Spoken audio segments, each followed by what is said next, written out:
Bueno, chicos, creo que vamos a dar inicio. Estamos los cinco, esperemos que el resto se vaya conectando. Son ya las 7:08 de la noche, entonces creo que no nos da el tiempo, pues podemos dar inicio. Bien, hoy vamos a continuar con el tema de fritura. Terminamos el tema de fritura y vamos a revisar la última técnica de cocción en aceite que está pendiente, que sería la del confitado, ¿ya?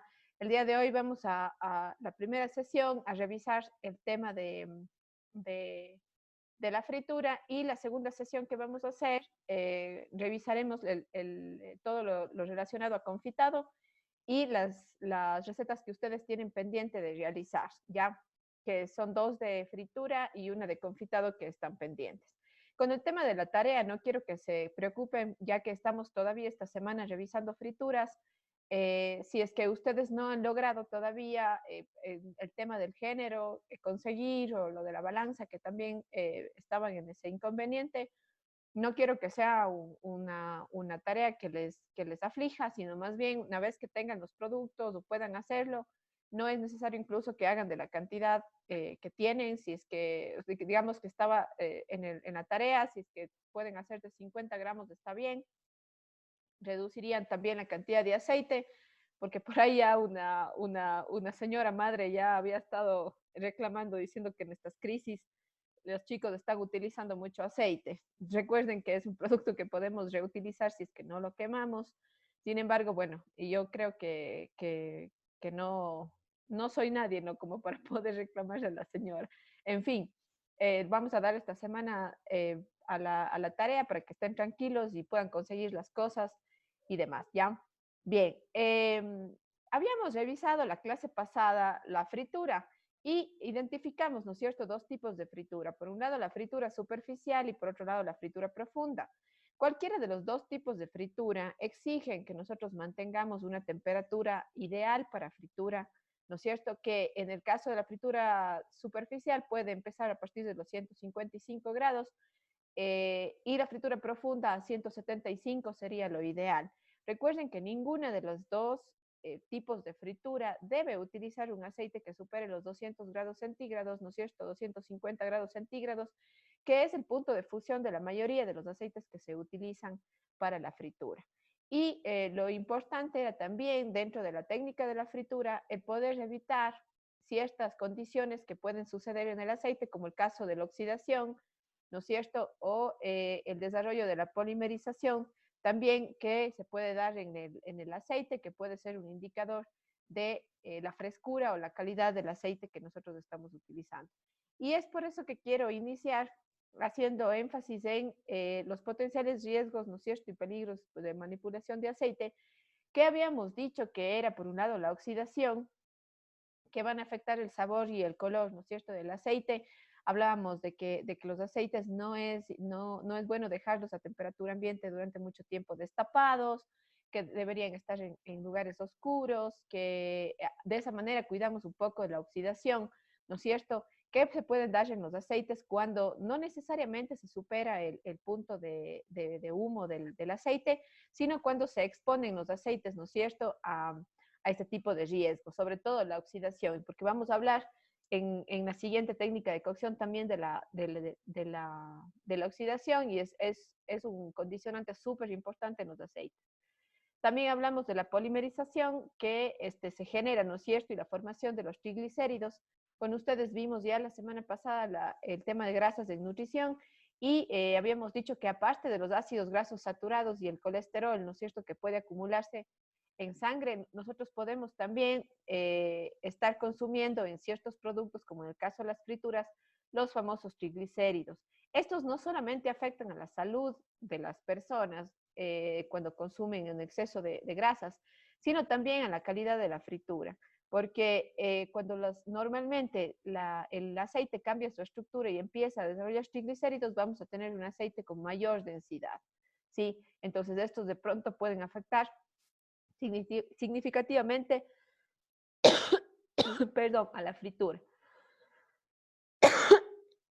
Y finalmente la hidrólisis, que era justamente ese cambio en la estructura que habíamos visto, de que los ácidos grasos, ¿no es cierto?, cuando son sometidos a temperatura, o son sometidos a este tipo de situaciones, cambia su estructura, ¿no es cierto? Ya no son ácidos grasos insaturados, sino son ácidos grasos saturados. Y también vamos a tener un desarrollo de estos ácidos grasos saturados cuando yo sufro la hidrólisis, ¿no es cierto?, de la grasa y se empieza a generar el humo, ¿no es cierto?, y el punto de fusión del aceite. Todo esto va obviamente a afectar la calidad de la fritura. Entonces, súper importante cuando realizamos frituras, elegir correctamente el aceite, asegurarnos de que no sea un aceite oxidado, ¿no es cierto?, para que no cambie color y sabor, asegurarnos de que sea un aceite que pueda mantener sus ácidos grasos, ¿no es cierto?, para evitar la formación de triglicéridos antes incluso de la fritura. Y finalmente la hidrólisis, que también es un condicionante o la ruptura de las grasas que puede afectar el resultado final de la fritura.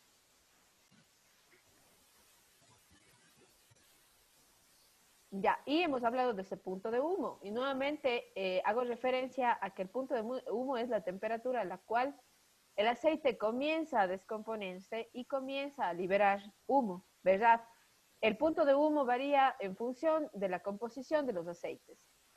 Tenemos aceites que tienen mayor duración, ¿no es cierto?, que pueden aguantar un punto de humo, y habíamos hablado de eso también, dependiendo de su valor. Podemos clasificar los aceites en función de su utilización.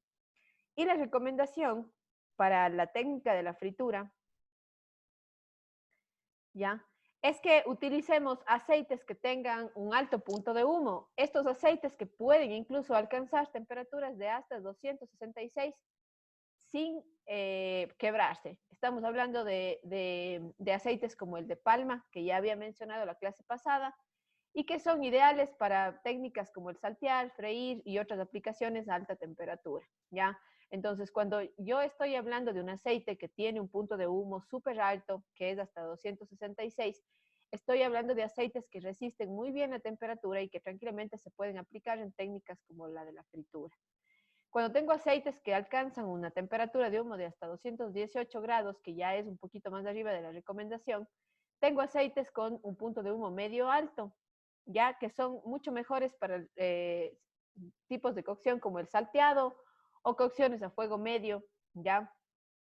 Y en el caso de los aceites con puntos de humo por abajo de los 200 grados, que el mínimo 177, estamos con aceites que tienen un punto de humo medio bajo y que son realmente ideales para productos como elaboración de salsas o aderezos para ensaladas y demás, ¿ya? Aquí, por ejemplo, podemos mencionar al famoso aceite de oliva, que es el ideal para realizar aderezos y ensaladas. O sea, sin embargo, el aceite de oliva, si bien tiene un punto de fusión bastante alto, eh, obviamente si se somete a temperatura cambia sus características organolépticas, es por eso que se prefiere utilizar este tipo de aceite para elaboración de salsas, de aderezos y demás. ¿Qué tipos de aceites puedo clasificar yo? En el caso de los aceites con punto de humo súper alto, está el aceite de palma, que está a la cabeza de todos.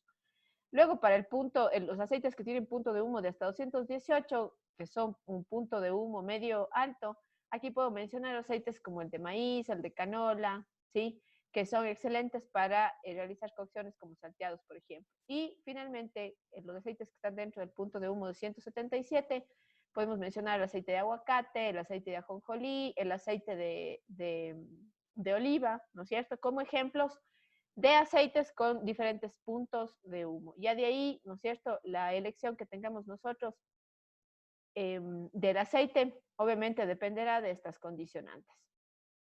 Bien, hay un tema muy importante dentro de la fritura también, y justamente tenían ustedes la tarea de las frituras para poder ir analizando un poco qué tipo de coberturas y apanaduras puedo yo utilizar a mis géneros para mejorar de alguna manera el resultado final de la fritura. Considerando, ¿no es cierto?, que yo voy a tener una mejor textura o un mejor producto final, hablando de sus características organolépticas, si mi género cárnico cuenta con una cobertura o una apanadura. Ya aquí vamos a conceptualizar ambos. En el caso de las apanaduras, el empanado o empanizado, es la acción de cubrir con pan rallado o con algunos polvos, podríamos decir, cárnicos o vegetales para que puedan, ¿no es cierto?, someterse a la fritura.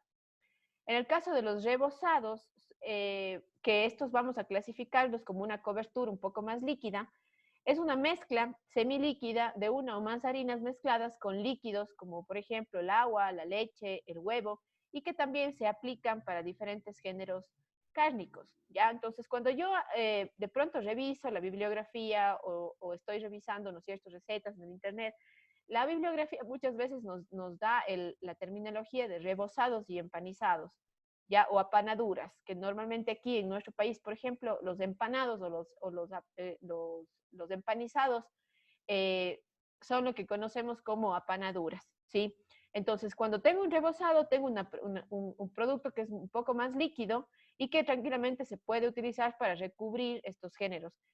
Un ejemplo claro de un rebozado, por ejemplo, es la tempura, la masa tempura, que normalmente, ¿no es cierto?, es súper líquida en comparación a un empanizado, por lo que se puede utilizar en cocciones o en géneros que de pronto necesitan un tiempo menor de cocción, ¿ya?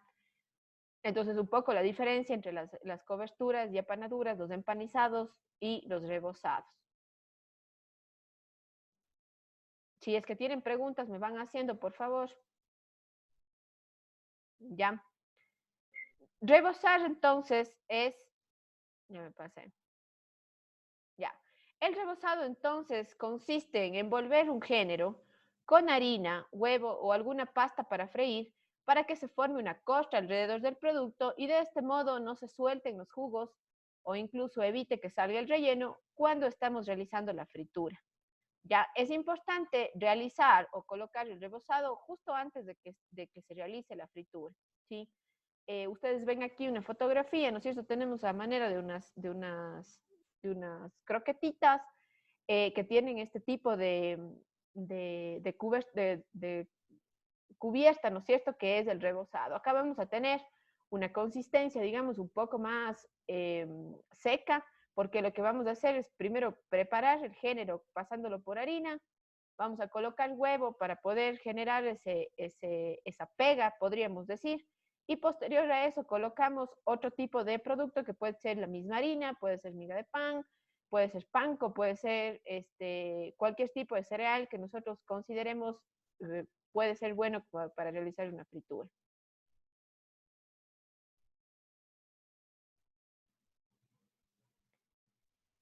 Ya, y el rebozado que había dicho, ¿no es cierto? Eh, cuando no tenemos mucha cantidad de género, ¿no es cierto? Cuando tenemos de pronto un filetito como el que tenemos acá, no vamos a utilizar un tipo de cobertura, ¿no es cierto?, que sea seca, sino estamos utilizando un tipo de cobertura que de pronto tiene mayor fluidez, ¿ya? Eh, es importante que cuando freímos, no se debe freír con demasiada cantidad de género, cuando realizamos la fritura, sea esta superficial o profunda, como el caso de aquí que vemos que es una fritura superficial, ya que esto puede bajar la temperatura y absorbería mucha más cantidad de grasa, ¿ya? Entonces es importante cuando hacemos estos rebozados que tienen mayor cantidad de líquido, tratar de que cuando realicemos la fritura no se coloque demasiado género dentro de la sartén o el recipiente en el que estemos realizando la fritura, ya que lo más probable es que baje mucho la temperatura al tener un rebozado que tiene una cantidad de líquido también que puede favorecer esta acción. Bien, dentro de los tipos de rebozado o estas coberturas, ya podemos nombrar también aquí a otro tipo de cobertura que es el enharinado. Cuando solamente pasamos del género por harina para freír y se emplea normalmente en productos que necesiten poco tiempo de cocción, como el caso de pescados y hortalizas. En nuestro medio, por ejemplo, en la costa, sí se utiliza mucho, se emplea mucho el enharinado como técnica para fritura. Solo se utiliza algún tipo de harina para recubrir el género y enseguida darle fritura. Esto garantiza que de pronto el género llegue a quedar crocante. Sin embargo, sí se recomienda utilizar estos empanizados porque se genera una costra mucho más grande o más gruesa, podríamos decir. El enharinado lo que hace es generar crocancia, pero la capa de cobertura va a ser muy delgadita y de pronto siempre en una fritura yo espero que el empanizado, ¿no es cierto?, o la cobertura sea mucho más gruesa. Eso lo podemos lograr cuando se utiliza el huevo de por medio. ¿Para qué? Para poder generar como esta pega, ¿ya? Cuando ustedes realizaron la lectura para contestar la prueba de la semana pasada, había redactaba en el libro que hay algunos productos que se pueden utilizar en lugar de la harina para poder generar frituras más crocantes. No sé si se acuerdan, puede alguien nombrar, a ver si hemos estado pilas con esa lectura. Maicena. Fécula, sí, algún tipo de fécula, sí puede ser. Sin embargo, había otro apartado también que hacía referencia a los tipos de harina. La fécula es una excelente opción. Es una excelente opción porque además vamos a tener igual una costra bastante dura, crocante. Pero hablaba de la harina de maíz o la harina de arroz, que también se puede, estos tipos de harinas lo que hacen es lograr que de pronto la fritura sea mucho más crocante, más crispy, ¿sí? Porque estos tipos de harina como que se prestan un poco más, ¿ya? Sin embargo, hay otros productos como el caso de la maicena que también podemos utilizar para, de hecho, la famosa jalea peruana, que es una fritura, no sé si han probado alguna vez o han visto dentro de la cocina peruana, se elabora un chicharrón sobre todo de calamar, ya calamar, camarón, que se rebosa no en maicena, que es la de maíz, sino se rebosa en una fécula de chuño, que se llama, ¿sí? Que puede generar esta textura súper crocante e incluso es un género que necesita o es un tipo de enharinado que necesita muy poco tiempo de cocción. Entonces vale la pena, ¿sí? Bien, otro de los empanizados que vamos a revisar es el caso de la pasta Orly, que es una pasta que sirve para freír y que obviamente hay que pasar a los productos antes de freírlos. Este tipo de pasta lo que hace es generar una costra súper dorada, crujiente, esponjosa en los géneros que estamos realizando la fritura, ¿ya? En el caso de la pasta Orly, para la pasta Orly vamos a utilizar, ya, o podemos utilizar productos como por ejemplo la levadura o la cerveza.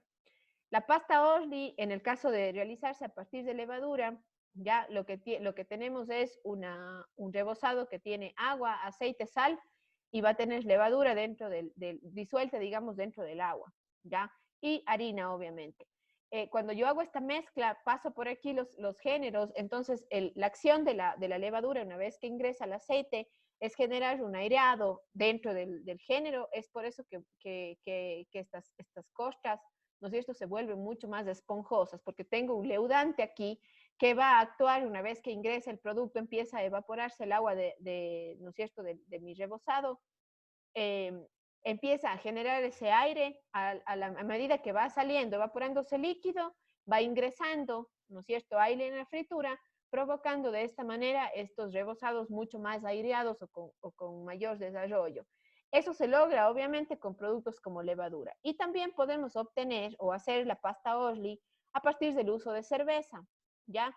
Se utiliza cerveza como medio líquido para que de esta manera también se desarrolle gas carbónico y ese gas carbónico va a ser el mismo efecto que hace el aire, ¿no es cierto?, cuando ingresa, por ejemplo, en la levadura, ¿ya? Entonces, ¿qué vamos a tener? Vamos a tener rebozados que si bien tienen materia líquida, ¿no es cierto? Y vamos a colocar eso dentro de los géneros, una vez que ingresan al aceite, lo que se hace, estos productos lo que causan es que se cree mayor aire. Ya aquí vemos un ejemplo de un crispy bastante interesante, ¿no es cierto? ¿Por qué? Porque lo que estamos haciendo es haciendo que se evapore el líquido, ¿verdad?, en la fritura del género y del rebozado que estoy colocando y ingrese aire, ¿no es cierto?, gas carbónico en el caso del uso de cerveza, que lo que va a hacer es provocar este desarrollo de la costra, ¿no es cierto?, en la fritura. Entonces, otro de los tipos de rebozados que analizamos es el Orly, en donde vamos a tener dos, el de levadura y el de cerveza, ¿ya? ¿Estamos claros hasta aquí? ¿Alguna duda, pregunta que tengan? ¿No? Bueno, continuamos entonces.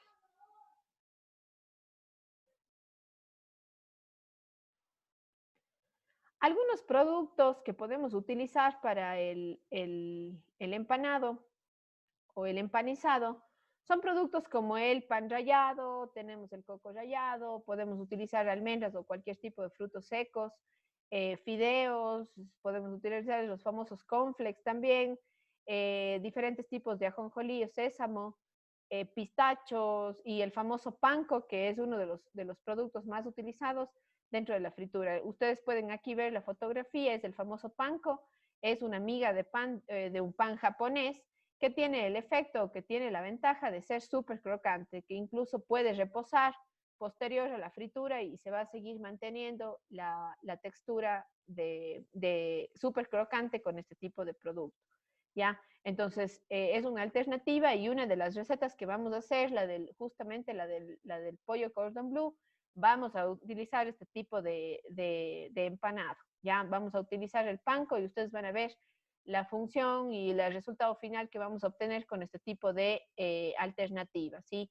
Es de pronto un poco, obviamente es un poco más caro en el mercado porque es un producto importado, sin embargo tiene un resultado final súper atractivo. De esta manera nosotros podemos tener productos fritos que van a durar más tiempo, incluso en hornos, si es que ustedes quieren calentarlo posterior, siempre van a mantener la textura crocante utilizando panko, ¿ya? Y podemos nombrar aquí también el famoso apanado a la inglesa o la panadura tres tiempos que yo les había comentado en alguna receta incluso que desarrollamos. Me preguntaban que qué era la panadura tres tiempos. Les decía que era justamente el uso de harina, huevo y miga de pan, o pan rallado como se llama. Normalmente se utiliza para realizar frituras de superficie porque garantiza que las costas se formen o que se pongan crocantes. Y la panadura, la inglesa o la famosa panadura tres tiempos, tiene dentro, ¿no es cierto?, o utiliza harina, huevo, miga de pan. ¿Ya? Entonces, siempre que nosotros hagamos un empanizado utilizando harina, huevo, miga de pan, estamos frente a un empanizado inglés, ¿ya? O el famoso empanizado tres tiempos, ¿ya? ¿Por qué? Porque pasamos por harina, huevo, harina. Es un poco el nombre técnico que tiene. Aquí estamos viendo cómo se utiliza huevo, harina. Entonces aquí tenemos harina, pasa primero el género por harina, luego va a pasar por el huevo y finalmente por la miga de pan, ¿ya? Acá, por ejemplo, en este camaroncito podemos visualizar normalmente esto es un rebozado, ya que se utiliza, por ejemplo, la cerveza o se puede utilizar la levadura. Si es que ustedes se fijan en el resultado final, vemos que existe mucho más aireado, ¿verdad? Es justamente porque se utilizan productos que pueden generar esta gasificación dentro de la fritura cuando se está realizando la evaporación del líquido, obviamente del exterior, cuando estamos realizando la fritura. ¿Ya? Entonces, un poco hemos visto algunas diferencias entre los empanizados, los apanaduras, los rebozados, considerando que en el caso de los rebozados la principal diferencia es que eh, son mucho más líquidos, ya tienen algún elemento líquido, puede ser agua mineral, puede ser la misma cerveza, ¿no es cierto? Puede ser algún tipo de líquido licoroso o incluso jugo de frutas, como ustedes estructuren su rebozado. ¿Ya? Entonces, los rebozados tienen siempre un líquido, la tempura está dentro de los rebozados, el famoso orly está dentro de los rebozados, ¿ya? Y en el caso de las apanaduras o los empanizados, el famoso inglés o la panadura tres tiempos son los más utilizados, donde utilizamos productos como harina, huevo, miga de pan, en el caso de la panadura inglesa, ¿ya? Y podemos utilizar también, ¿no es cierto?, harina, huevo y algún tipo de cereal o producto que pueda generar esta costra crocante, ¿sí? Entonces, no se olviden, por favor, de esta clasificación que hemos hecho, un poco para diferenciar los rebozados de los empanizados. Hemos visto algunos productos que podemos utilizar, ¿verdad? Para poder también cambiar de pronto, aportarle, ¿no es cierto?, sabor a los productos que estamos realizando la fritura. Y un poco también hemos revisado el tema de los aceites, ya que es súper importante cuidar ciertas condiciones o estados del aceite para poder favorecer en la fritura el sabor. Ya. No sé si es que tenemos alguna pregunta. ¿O está claro? Noche. Ya. Con esto, bueno, complementamos un poquito el tema de las, de las frituras. ¿Sí? Entonces, el elegir los productos ya dependerá, ¿no es cierto?, de gusto o dependerá del producto final que yo quiera obtener. Siempre es importante que ustedes controlen la temperatura en la fritura, ¿ya? Elijan correctamente el aceite. Acciones importantes como también luego de la fritura utilizar papel absorbente para retirar el exceso de grasa. También es una buena acción que podemos hacer para tener frituras de mejor calidad, ¿ya? Les voy a mostrar los dos, creo que sí tenemos tiempo. Este momento ustedes tienen cargada una tarea y en la misma tarea les he cargado la requisición. Entonces ustedes abren este documento y van a encontrar ahí las dos alternativas de fritura que vamos a hacer, las dos recetas, y aparte vamos a encontrar también la del confitado, que es la siguiente, que les explico la siguiente clase. Ya, a ver, déjenme ver dónde está pues mi archivo de requisiciones. Voy a mostrarles las recetas que tenemos pendientes para que si es que de pronto tienen alguna duda,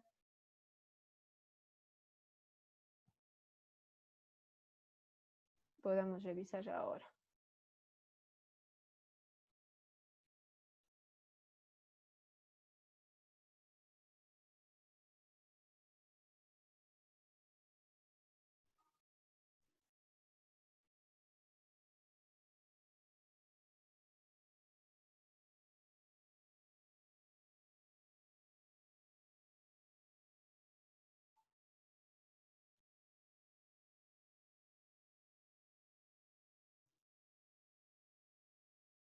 Ya.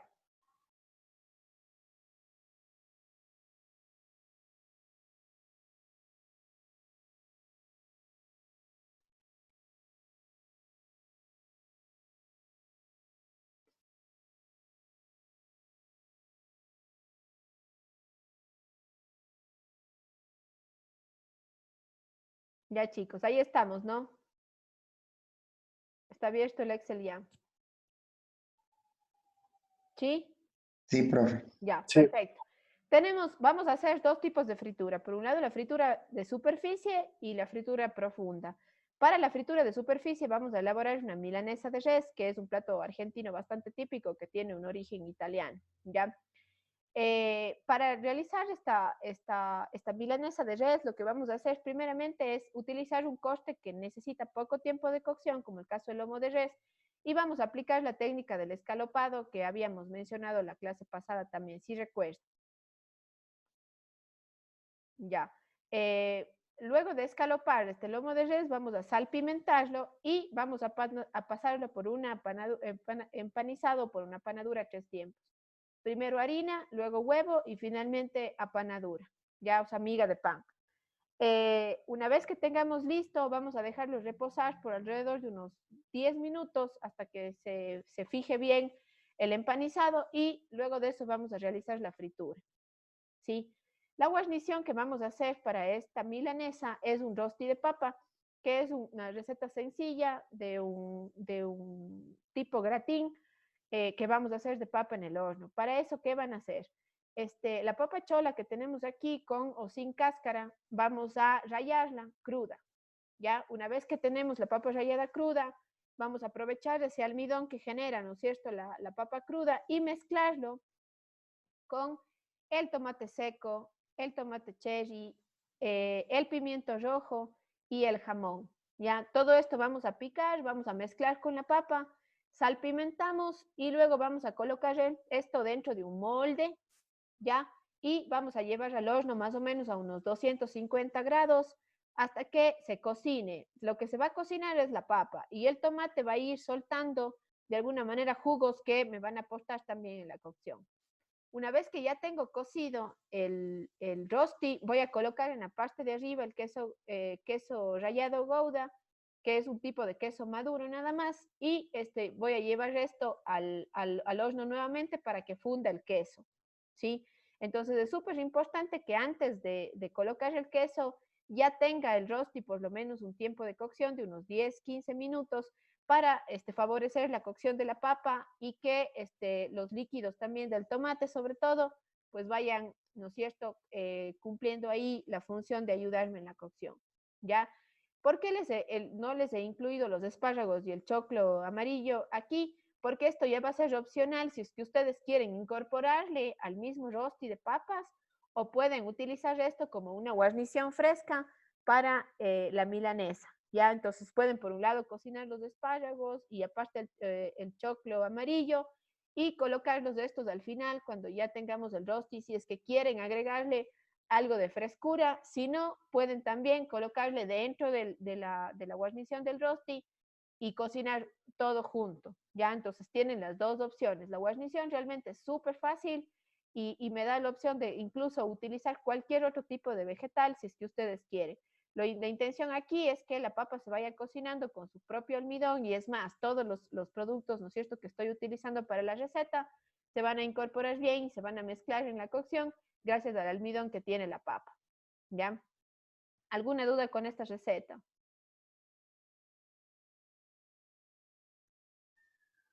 ¿No? No, chef, no. Ya.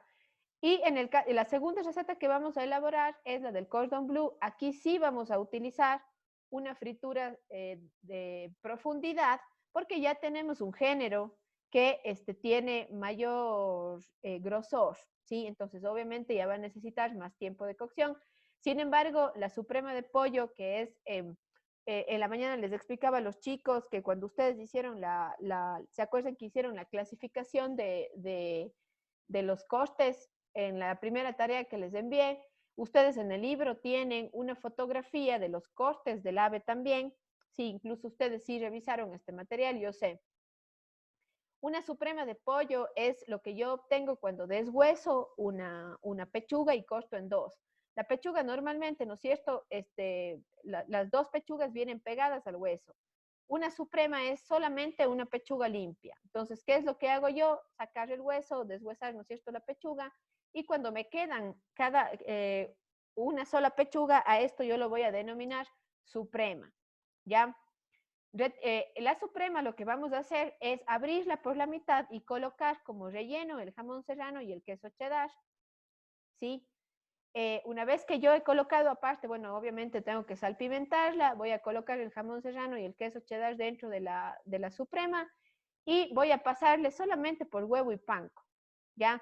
El harina no, les coloqué, de pronto es una opción, pueden colocar un poco de harina, aunque la pechuga del pollo realmente es fácil el poder cubrirle con cualquier tipo de empanizado, ¿sí? Entonces no es necesario la harina, pero si quieren colocarle un poquito, le podemos poner la harina primero, luego el huevo y finalmente el pan, ¿sí? Pueden ayudarse de unos palillos para poder cerrar la suprema en el caso de que se requiera, ¿ya? O dejarla, por ejemplo, en refrigeración por unos tal vez 25 o 30 minutos para que vaya tomando la forma o incluso pueden envolverla con papel film a la suprema cuando está cruda para poderle dar forma, ¿ya? Una vez que tengo esto listo, voy igual a realizar una fritura de profundidad. Necesito mayor cantidad de aceite, obviamente, y voy a tener con esto lista mi pechuga. Obviamente la pechuga necesita menos tiempo de cocción, se va a hacer mucho más rápido. Posiblemente para esta cocción a unos 175 grados del aceite, ustedes necesiten unos 5 minutos para poder realizar la fritura, ¿ya? Porque tenemos un corte que es bastante magro. Enseguida, chicos, conectémonos, porfa, se nos va a costar ya. Termino de explicarles la receta del cordon bleu y enseguida ¿Es con el mismo continuamos. idea? Sí, por favor. Enseguida continuamos con el confitado, ¿ya?